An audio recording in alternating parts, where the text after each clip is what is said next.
Hello. Make sure my camera is working, all good, and the microphone is working. Perfect. So we're on my LinkedIn currently, but we should be on day 30. And guess what? The AD project is finally finished. So that's perfect. So this is a big step for the my career. So I go over a little bit of why I did the AG project today. We'll look at the final documentation and a lot of different things I did, and then the next steps will really be described in the end of the video. I'm hoping that with this, I can really start to make some outreach into some IT positions, specifically help desks, because I can pretty much I understand Active Directory completely now. It's just like, okay, when I get on the job, when they need me to do specific things, I already have the knowledge of Active Directory. I just need to know like what they need me to do specifically. And then if I need to learn more things, I can easily do it, especially with AI and all the documentation out there now that people didn't have in the past. So I'm proud, but this was day 30. So this was yesterday's work and I'm recording it today. So sorry for no episode yesterday, but that's on me. But I'm now recording this today because I finished the packaging today of the project and I just wanted the video to include that. And yeah, so let's get so yesterday I did actually do some work for around close to 3 hours, and then later in the day was the packaging. But I was gonna stay up to like 2 a.m. getting different things done, like getting this done, figuring out some depths, working on my portfolio a bit more, which is almost done. I just need to update some of the project pages and finish the blog, and um working on my gaming channel on the side. Should have episode 1 out today of that. But yeah, everything's just been a grind. So the focus of today was really enterprise security hardening. And until now, we're using the logs, right? We're using the logs as a way of detection, but we're not really. That's what security control. There's different types of security control, and what we've been doing before was mainly like we're kind of like focusing on detection. So like if you think of like detection security control systems, it would be like the event viewer, logs, intrusion detection systems, SIEM alerts. Those are different examples. But what we're trying to do now is move on to preventative control systems, and that has to do with hardening. So we have some goals here. Hopefully you already read them, but let's move down. So we had a tiny retention check. I'll go over it for the video. So 4624 successful authentication, 4625 is failed authentication. This is the process creation, and this is the PowerShell script block logging event ID.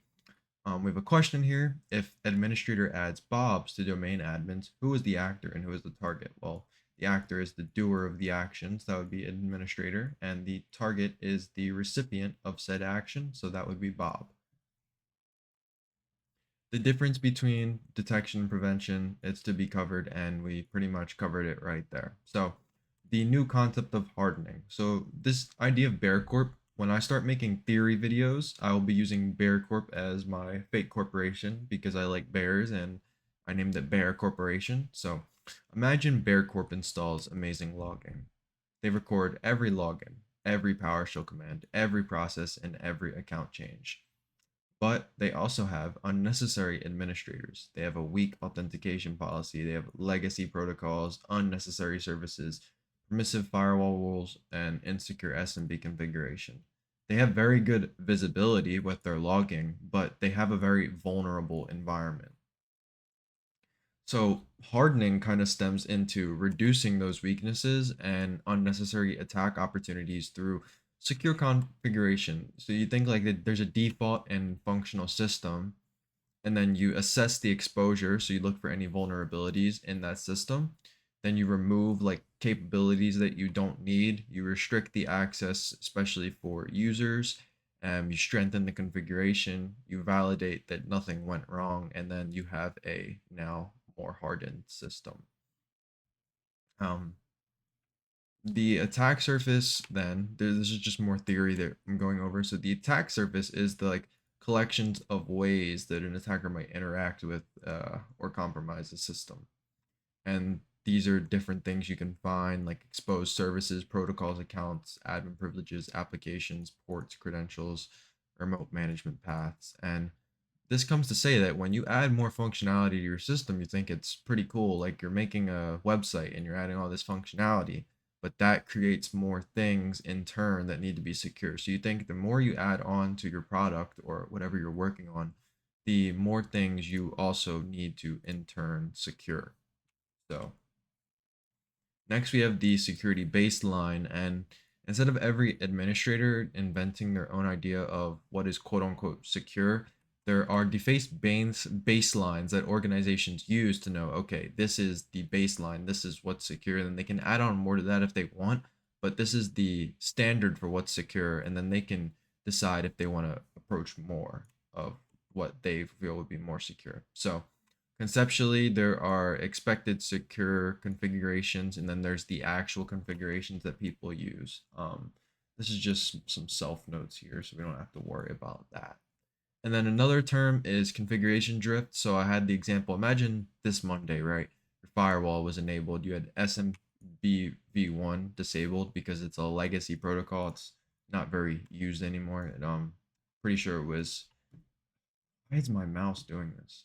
It was um it was abused by the WannaCry ransomware. I'm pretty sure, or I'm not too sure. I think that's what happened. But then their only authorized admins are privileged. But 6 months later, there's a firewall exception added. There's a temporary admin that was never removed, and the legacy protocol is enabled for troubleshooting.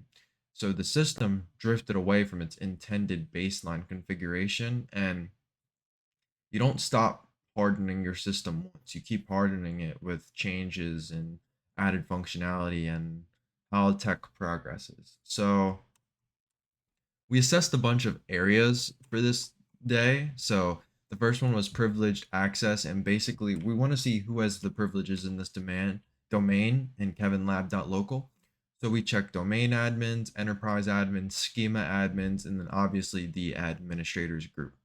So for domain admins, the member was administrator. So for domain admins, the members were administrator. And the domain admins group is a member of administrators and denied RODC password replication. We don't have to really worry about that, so I won't be mentioning it too much in the other ones. Enterprise admins, you can see that the member is administrator, members of administrators, and blah, blah, blah.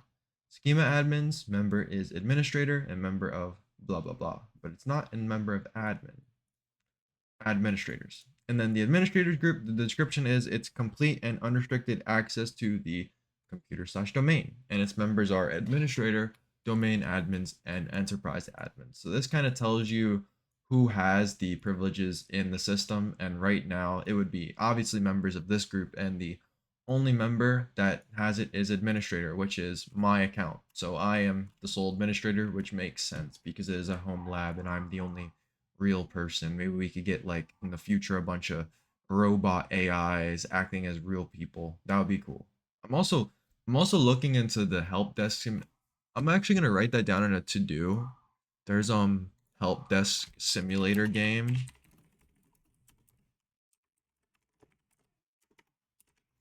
Help desk slash service desk simulator game, and we'll look into that, maybe make a video or two on it depending on how it goes. Also, since we took this break in between the notes, I want to review how the video did yesterday, and 5 views, so I'm happy for that. Thank you for those that viewed.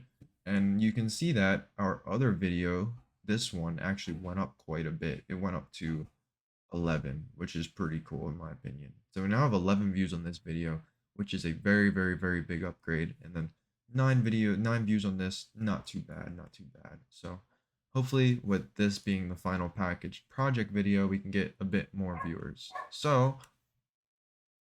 Um, so the job was to determine these questions after reviewing that. My mouse is gonna piss me off. Who is currently in each? So we already went above that. We already did that in the answer above, so there's no need to recover that. Um, why is each group powerful? Well, domain admins, so we're basically going over what each group is for. Domain admins, because they have power over the entire domain, and then enterprise admins, they have power over the entire forest. And that means that like if there's multiple domains of that's what the a forest is like a collection of domains, and they'll be able to access all of them together. And schema admins, I don't really understand.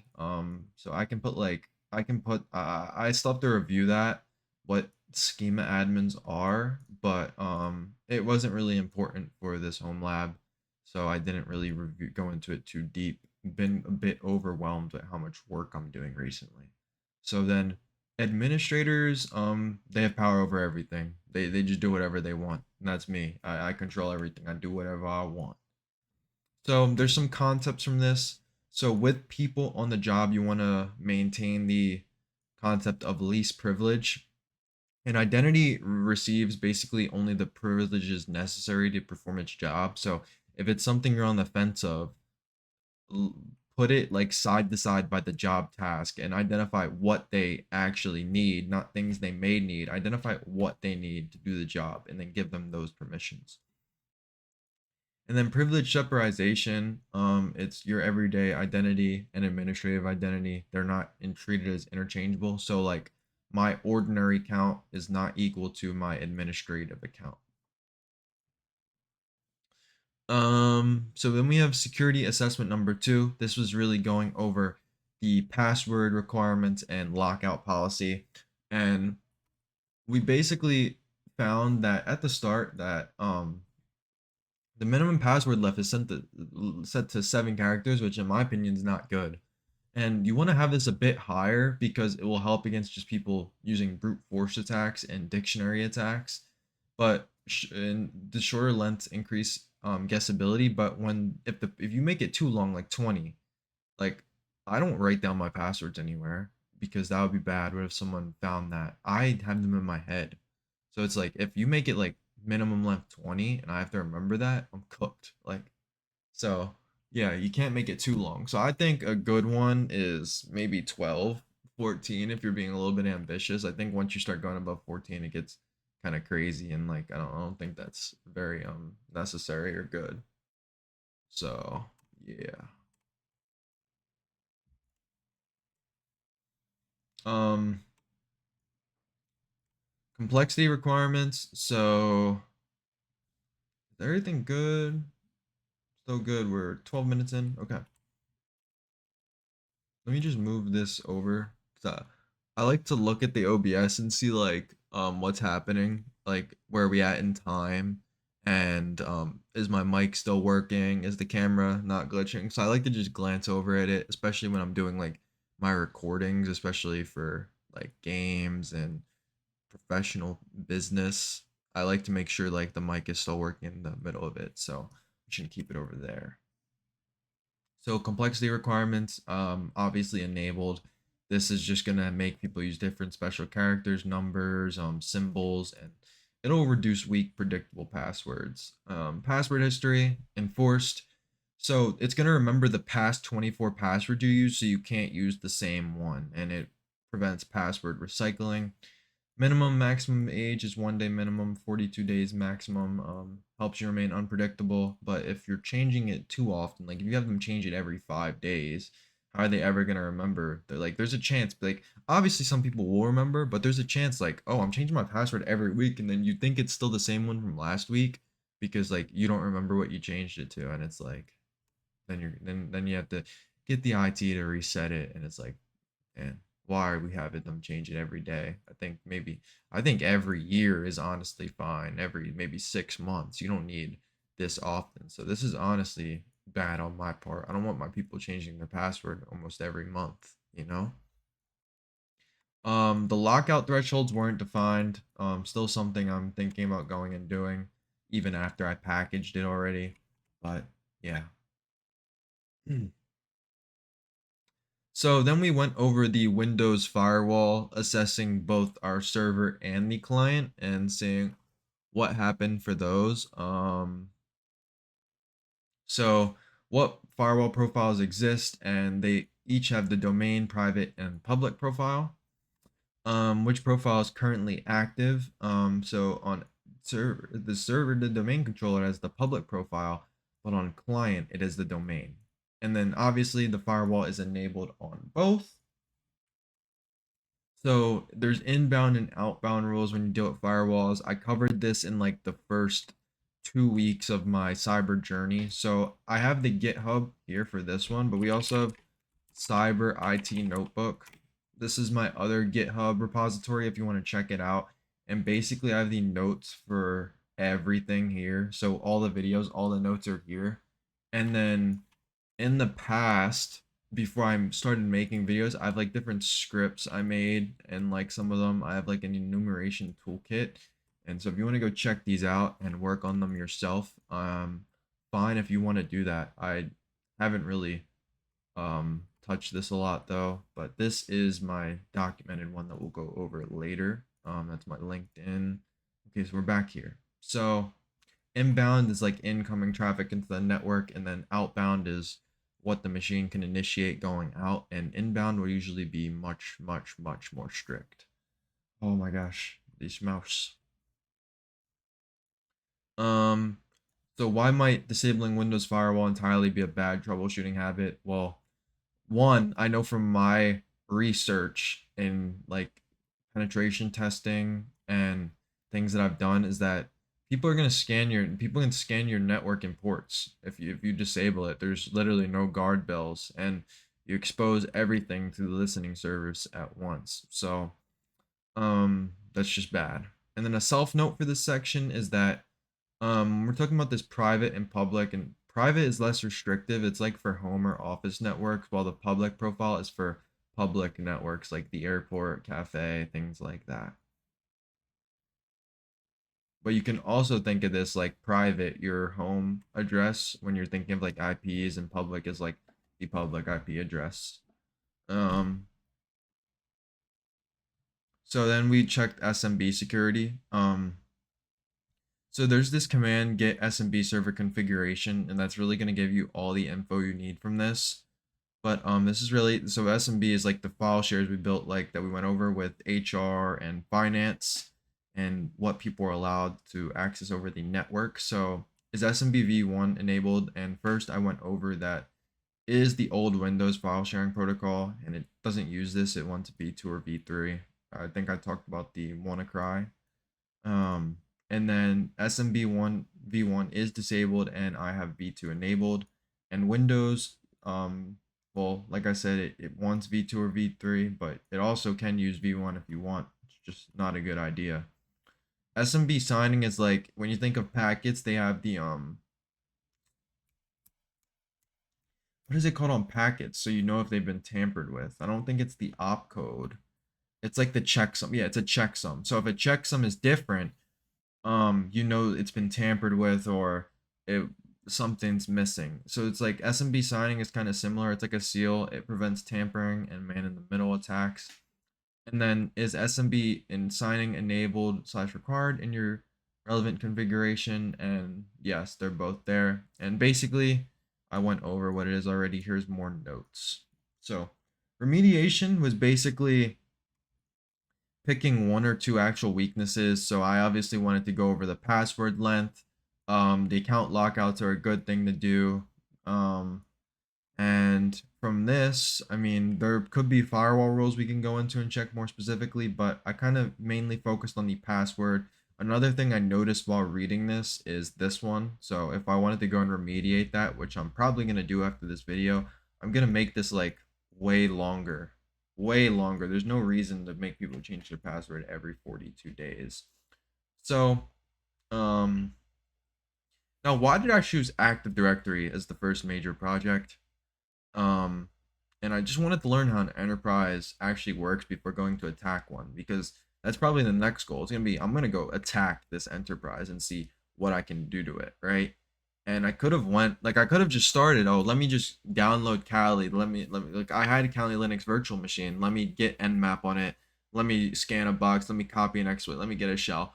But I would have been doing cybersecurity offensive work on systems that I barely understand their design. So I started off by building the things attackers and defenders actually interact with. And I feel like that was smart. So the project is now packaged. So we're done with this. I'll upload that later to GitHub.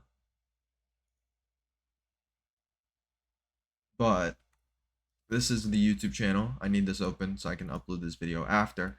But now we have the actual lab. So coming in, you can look at the README.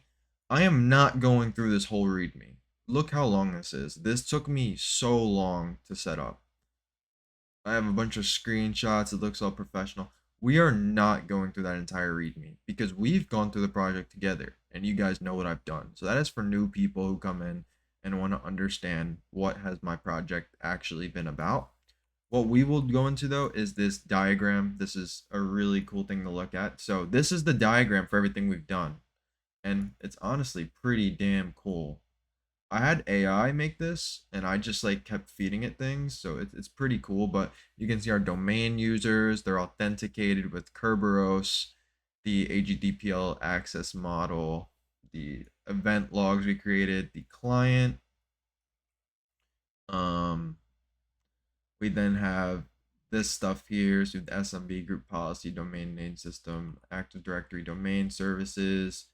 You can see the security group policies that we added to apply. And then we have the department shares for SMB and then the security hardening we did. So it's a nice diagram. You can't get me wrong. That is a nice diagram. But then we have so documentation. This is like a README for what we did for the hardening. So if you come in here into my documentation, you can see what I did for the hardening, the reviews I did for each one of them, and basically everything there. So I'm not going to go over this. This is for you guys to read if you are interested in this. And then we have some troubleshooting. So some issues I faced when I was going through. This is a lot of this is very important for my interviews when I need to talk about technical issues and how I troubleshoot. So that's good. The evidence is just basically the screenshots. It's just all the screenshots of things that happened, which I needed for the README. So it's nice to have these all here. I mean, there's this. I'm not going to go through every screenshot, but we have all those there. And then scripts. So scripts are just some useful commands that I wanted to share for anybody that wants to do it. These are definitely important and you'll eventually use those if you copy my project. So that is the GitHub. If you want to check it out, GitHub Security Kevin, check me out. And then here's my LinkedIn if you definitely want to connect. But I have the project on LinkedIn as well. So if you find me on LinkedIn, where did it go?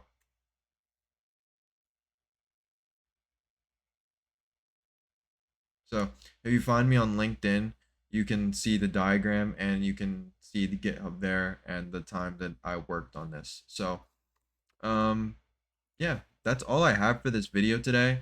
Um Going forward, some ideas I have for projects. So I'm reading from my notebook right now on my second monitor. So we have the logs from PowerShell, and how can I make like detection slash alerts for them for ones that I want to be signaled? That's something I have a good idea of what I want for.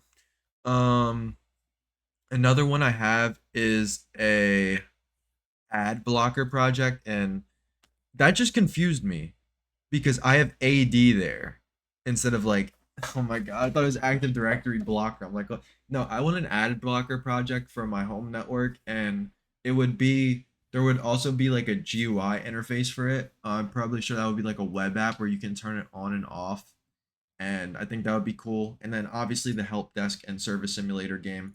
Um, I don't think I have the roadmap on me right now, but um I think what we're doing next is we're going to be doing offensive and defensive work on that lab that I just built. So, and once again, this is the end of the episode. This will be episode 7, I believe, of the series. 1, 2, 3, 4, 5, 6. Yeah, so this is episode 7 of the series, and that marks the end of the Active Directory. Thank you guys so much for watching. As always, if you want to connect, you saw my LinkedIn, message me in the comments with your info, or message me anywhere where I gave any questions, advice, or opportunities. Please let me know. And just to update you on the job scene, there's nothing to update you on. I've been messaging people, going out of my way, but can't find anything yet. So I'll keep working for that. And thank you so much for watching, and I'll see you in the next video.